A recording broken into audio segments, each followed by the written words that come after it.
वेदव्यास जी की बुद्धि का भ्रमित होना। कैसे जाने?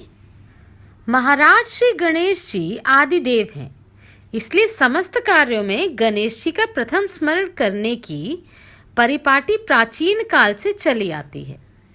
किंतु श्री वेदव्यास जी ने अपने पुराण रचना के आरंभ में भगवान गणेश्वर की वंदना करना भूल गए।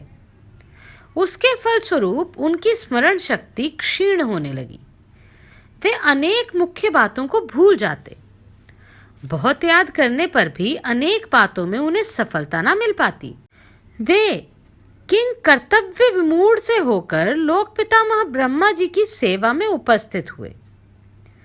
उनकी वंदना कर बोले, ब्राह्मण, मैंने वेदों के 4 विभाग करने के पश्चात पुराणों की रचना आरंभ की, किंतु मुझे बड़ा आश्चर्य है कि अब कुछ सूझता ही नहीं कि मैं क्या लिखूं। हे प्रभु, मेरा ज्ञान नष्ट होने का क्या कारण है, ये बताने की कृपा करें।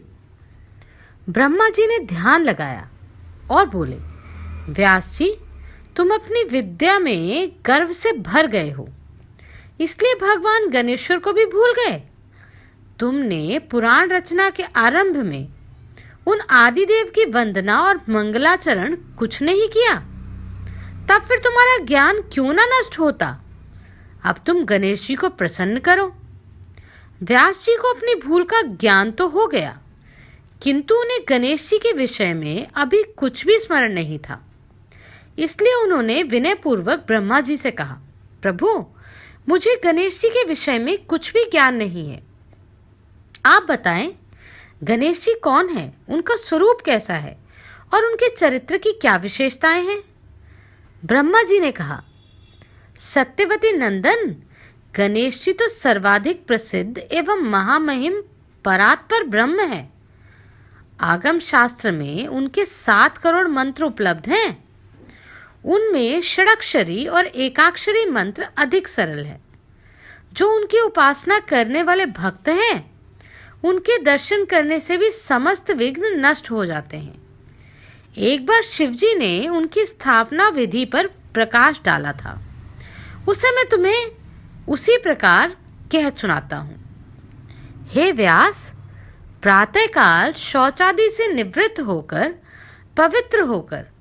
पवित्र जल में स्नान करें और शुद्ध वस्त्र धारण करके श्रेष्ठ आसन पर पूर्वाभिमुख होकर बैठकर आचमन, प्राणायाम, मानसोपचार द्वारा पूजन करके प्रणव बीज मंत्र के सहित उनके षडाक्षरी या एकाक्षरी मंत्र का अनुष्ठान विधि पूर्वक जप करें। जब तक भगवान गजानन के स्वरूप के दर्शन ना हो, तब तक जप अखंड रूप से निरंतर चलता रहे। इस प्रकार की आराधना करने पर भगवान गणेश्वर अवश्य प्रसन्न हो जाते हैं। ब्रह्मा जी से उपासना विधि सीखकर व्यास जी ने उन्हें प्रणाम किया और बोले, ब्राह्मण, गणेश मंत्र और बीज कौन सा है, उसका जप अब तक किस किसने किया और उसे क्या क्या सिद्धियां प्राप्त हुई। ब्रह्मा जी ने कहा, व्यास, श्री गणेश्वर ओंकारमय हैं। समस्त वेद उन्हीं का गान करते हैं। प्रणव समस्त मंत्रों का बीज है और उसके द्वारा भगवान गजानन का ही जप व स्तवन होता है। अकेले प्रणव की ही बड़ी महिमा है। उसी का जप करके देवता, मनुष्य, ऋषि, मुनि आदि सभी अपने अपने अभिष्टों की सिद्धि कर सकते हैं। व्यास जी बोले, इसे कुछ विस्तार से समझाइए। गणेश जी की महिमा के विषय में मेरी जिज्ञासा बढ़ती जा रही है। हे पितामह, आप मुझ पर कृपा करें। गणेश जी का त्रिदेवों को कार्य सौंपने का वर्णन। ब्रह्मा जी बोले, द्वैपायन, मैं तुम्हें प्राचीन काल का एक प्रसंग सुनाता हूँ। जब संसार का प्रलय काल उपस्थित हुआ, तब जल वायु के घोर उत्पात से सृष्टि नष्ट हो गई। समस्त सृष्टि ही माया मोह में डूबकर अदृश्य हो गई। उस समय मैंने विष्णु और शिव के साथ बैठकर विचार किया अब क्या किया जाए, कोई उपाय नहीं सूझता। फिर पूछें भी तो किससे, कहीं कोई दिखाई नहीं देता। तो सत्यवती सुमन हम तीनों ने पाताल लोक जाकर घोर तपस्या की, किंतु कोई फल न निकला। हम बहुत थक गए और वहां से पृथ्वी पर आकर घूमने लगे। सर्वत्र अंधकार था। उसमें एक जलाशय दिखाई दिया। उसमें बड़ा तेज था, जिसकी सहायता से आकाश में गमन करने के लिए बड़ी सुविधा प्राप्त हुई। किंतु भूख प्यास से व्याकुल होने के कारण हम अधिक भ्रमण भी ना कर पाए। हम थक कर एक स्थान पर रुके और देखा कि हमारे समक्ष करोड़ों सूर्य के समान प्रकाश प्रकट हो रहा है। हमने ध्यान से देखा तो उस प्रकाश पुंज में भगवान गणाध्यक्ष विराजमान थे। हमने तुरंत ही उन्हें प्रणाम कर स्तुति आरंभ की। हे विश्व के भरणकर्ता अखिलेश्वर, आपको नमस्कार है। हे समस्त कारणों के भी कारण हे प्रभु, आपको नमस्कार है। हे नाथ, आप वेदज्ञों के भी अदृश्य ही रहते हैं। हे समस्त वरों के प्रदान करने वाले परात्पर ब्रह्म, आपको नमस्कार है। हम त्रिदेवों की स्तुति सुनकर आदिदेव गणेश्वर ने कहा, त्रिदेव, मैं प्रसन्न हूं, आप वर मांगिए। तब हमने प्रार्थना की, प्रभु, हम क्या मांगे, यह हमारी समझ में नहीं आता, इसलिए आप ही हमें उचित आदेश दीजिए, वही हमारे लिए श्रेष्ठ वर होगा। गणाधिपति ने मुस्कुराते हुए कहा, ब्रह्मा, विष्णु, शिव, मैं आप तीनों को पृथक पृथक 3 कार्य देना उचित समझता हूँ। चतुरानन, आप सृष्टि रचना का कार्य करें, विष्णु उनके पालन का भार लें और अंत में शिव उनका संहार करें। यह कहकर उन्होंने ब्रह्मा जी को सृष्टि रचने की शक्ति दी और विष्णु जी को संसार के पालन को सामर्थ्य प्रदान करते हुए अपने दशाक्षरी मंत्र गंग श्री प्रसाद नाय नमः का उपदेश दिया। फिर शिवजी को अपना एकाक्षरी मंत्र गंग और षडाक्षरी मंत्र वक्रतुंडाय हुम तथा समस्त आगम विद्या और संहारक शक्तियां प्रदान कर दी। तब ब्रह्मा जी ने निवेदन किया, हे देवादिदेव, हे गणाध्यक्ष, हे सर्वशक्तिमान प्रभो, मैं सृष्टि के विषय में कुछ भी नहीं जानता। उसे मैंने कभी देखा तो क्या, सुना भी नहीं, तब उसकी रचना कैसे कर पाऊंगा। गणेश्वर बोले, हे चतुर्मुख, सृष्टि का दर्शन करना है तो मेरे शरीर में विद्यमान अनंत ब्रह्मांडों का अवलोकन करो। फिर तो मेरी कृपा से तुम सहज रूप से सब कार्य स्वयं ही कर लेंगे। हे मुने, यह कहकर उन्होंने मुझे दिव्य दृष्टि दी और फिर अपने श्वास के साथ भीतर खींच लिया। उनके उदर में पहुंचकर मैंने अनंत ब्रह्मांडों के दर्शन किए। वहां मैंने समस्त जीवों के साथ स्वयं को, विष्णु को और शिव को भी देखा। जो दृश्य एक ब्रह्मांड में दिखाई दिया वही अन्य ब्रह्मांडों में भी दिखाई दिया, जिससे मैं भ्रमित होकर गणेश जी की स्तुति करने लगा। तब गणेश जी ने मुझे निश्वास के साथ बाहर निकाल दिया। बाहर निकलकर मैंने देखा तो कोई नहीं था, न विष्णु, न शिव और न भगवान गणेश्वर ही। तब मैं सृष्टि रचना का संकल्प करने लगा। मुझे समस्त वेद शास्त्रों का स्वतः ज्ञान हो गया। संसार में मेरे समान वेदज्ञ कोई था ही नहीं, इसलिए सर्वत्र मेरी प्रशंसा होने लगी, जिससे मन में बड़े भारी अभिमान की उत्पत्ति हो गई। बस वह अभिमान मेरे कार्य में पूर्ण रूप से बाधक बन गया। सृष्टि रचना के समय अनेकानेक विघ्न आ उपस्थित हुए। तब मैं भगवान गणेश्वर का ही ध्यान करने लगा।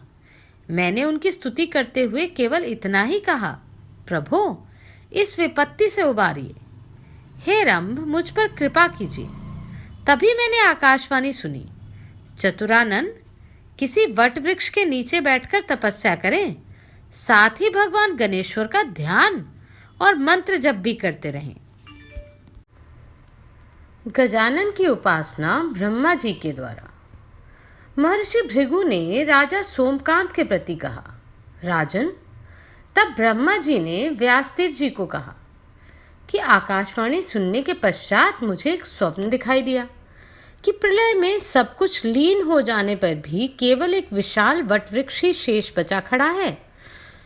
उस वृक्ष के एक पत्र पर कोई छोटा बालक लेटा हुआ है। मैंने ध्यान से देखा तो उसका रूप भगवान विनायक देव के समान था। उसके दर्शन पर मुझे बड़ा आनंद हुआ और मैं पुनः गणेश मंत्र का जप करने लगा। हे मुनि, तभी मैंने देखा कि वह बालक धीरे धीरे मेरे पास आ गया। उसने कहा, चतुरानन, समस्त चिंताओं को त्याग कर मेरे एकाक्षरी मंत्र का 10 लाख जप करो। जप का यह अनुष्ठान पूर्ण होने पर तुम मेरे साक्षात दर्शन करोगे। बस ये सुखद स्वप्न देखकर मेरी निद्रा खुल गई। हे व्यास, फिर मैंने एकाक्षरी मंत्र का जपानुष्ठान आरंभ किया। जिस प्रकार भी संभव हुआ मैंने उन आदिदेव को पूर्ण प्रसन्न करने का प्रयास किया।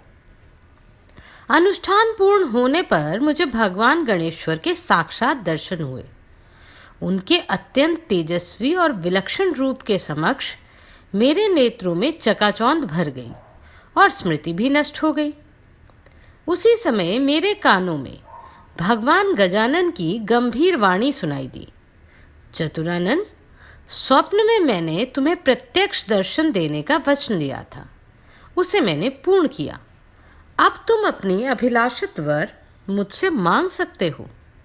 हे मुने, मैंने गजानन भगवान को प्रणाम कर निवेदन किया, प्रभु, कार्य में उपस्थित सभी विघ्न दूर हो जाएं और मुझे शुद्ध ज्ञान की प्राप्ति हो, जिससे मैं आपके गुणानुवाद में भी समर्थ हो सकूं। इस पर गणेश्वर प्रभु तथास्तु कहकर अंतर्ध्यान हो गए। महर्षि भृगु बोले, हे राजन, भगवान गणाध्यक्ष के अदृश्य हो जाने पर ब्रह्मा जी ने सर्ग रचना का आरंभ किया। सर्वप्रथम उन्होंने मरीच आदि 14 मानस पुत्र उत्पन्न किए और उन्हें आदेश दिया कि सृष्टि रचो, किंतु उन्होंने अति तपस्वी और अति ज्ञानी होने के कारण चतुरानन के आदेश पर ध्यान नहीं दिया। फिर विवश हुए चतुर्मुख ने स्वयं ही सृष्टि की रचना की और निश्चिंत होकर प्रभु चिंतन करने लगे। इस प्रकार ब्रह्मा जी को सर्ग रचना में जो सफलता प्राप्त हुई उसका पूर्ण श्रेय भगवान गणेश्वर की उपासना का ही है। शौनक ने सूत जी से पूछा, प्रभु, गणेश्वर का पूजन केवल ब्रह्मा जी ने ही किया अथवा किसी अन्य देवता ने भी? विष्णु और शिव तो स्वयं सर्वशक्तिमान प्रभु हैं। समस्त विश्व का पालन और संहार क्रमशः यही दोनों करते हैं। इसलिए यह दोनों ही अपने अपने कार्यों में समर्थ हैं। फिर ये गणेश का पूजन क्यों करते?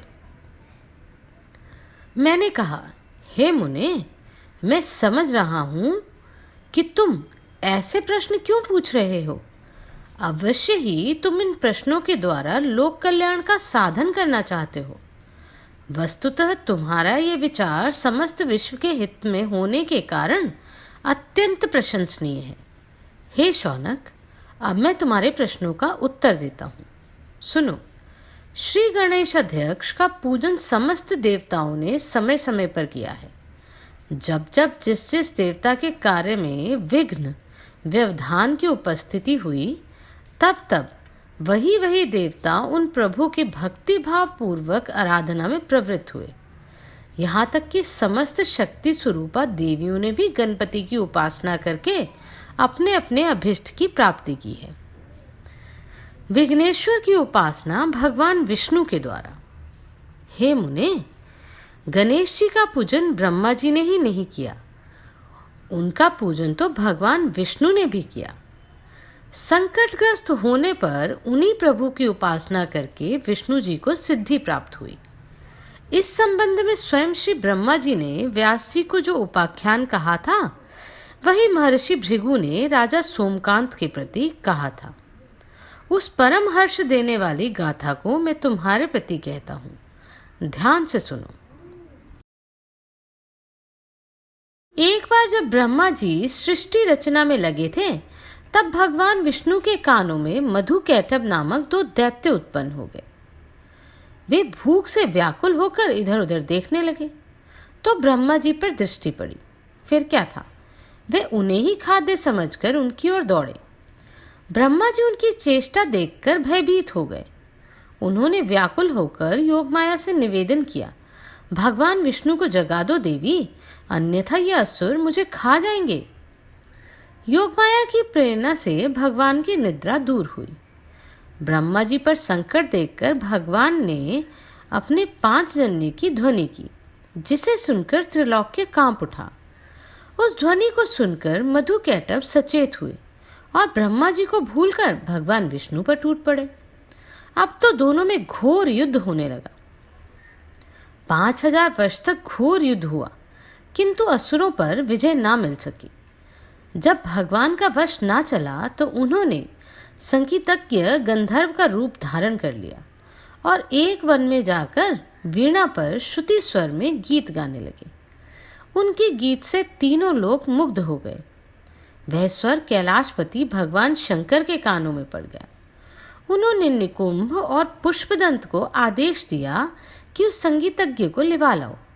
शिवगढ़ उन्हें लिवा लाए। गंधर्व वेशधारी विष्णु ने उन्हें प्रणाम करके उनके आदेश पर वीणा की तान छेड़ी। उसे सुनकर भगवान वृषभध्वज, माता पार्वती जी, गणेश जी और कार्तिकेय तथा अन्य सभी देवता मुग्ध हो गए।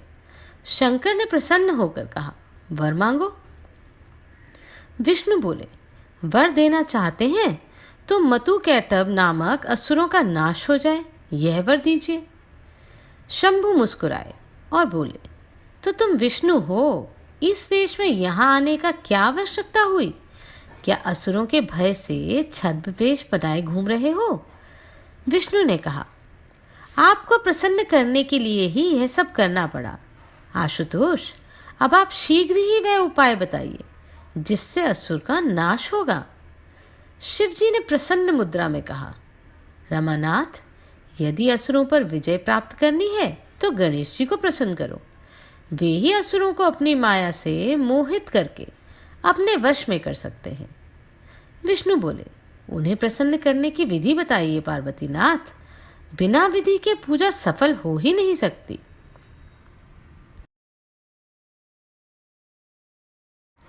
शिवजी ने उन्हें षोडशोपचार युक्त गणपति पूजन की विधि बताई। तदुपरांत भगवान विष्णु ने गणेश जी की 100 दिव्य वर्षों तक उपासना की। उनके घोर तप से प्रसन्न हुए गजवदन प्रकट हो गए। उन्होंने कहा, मैं तुम्हारे तप से प्रसन्न हूँ, बोलो क्या चाहते हो? विष्णु बोले, मधुकैटभ नामक असुर बहुत प्रबल हो गए हैं, मेरे वश में नहीं आ रहे। अतएव पार्वती नंदन उनके वध का उपाय कीजिए। श्री गणेश जी ने कहा, बैकुंठनाथ, यदि आपने असुरों को परास्त करना है तो यह उपाय करें। विष्णु बोले, गणेश्वर, मुझे आपके प्रभाव विदित नहीं था।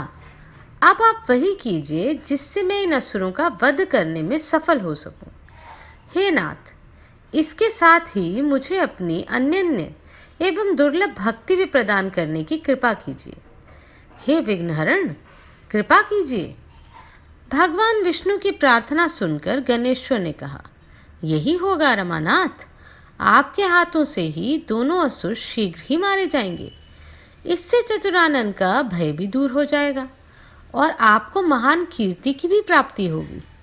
हे विष्णु, अब आपके कार्य में कोई विघ्न उपस्थित नहीं होगा। यह वर देकर भगवान गणेश्वर अंतर्ध्यान हो गए और भगवान त्रिलोकीनाथ वहां से लौटकर अपने स्थान पर पहुंचे, जहां उन्होंने दोनों असुरों को युद्ध के लिए संयुद्ध देखा। त्रिलोकीनाथ को वहां आए देखकर वह उनकी ओर झपटते हुए बोले, हे रणक्षेत्र छोड़कर भागने वाले, आओ युद्ध करें। विष्णु हंसे और उन्होंने युद्ध करके मधुकैटभ का संहार कर दिया। जहां उन्होंने गणेश्वर की आराधना की थी, वह स्थान सिद्ध क्षेत्र के नाम से प्रसिद्ध हो गया।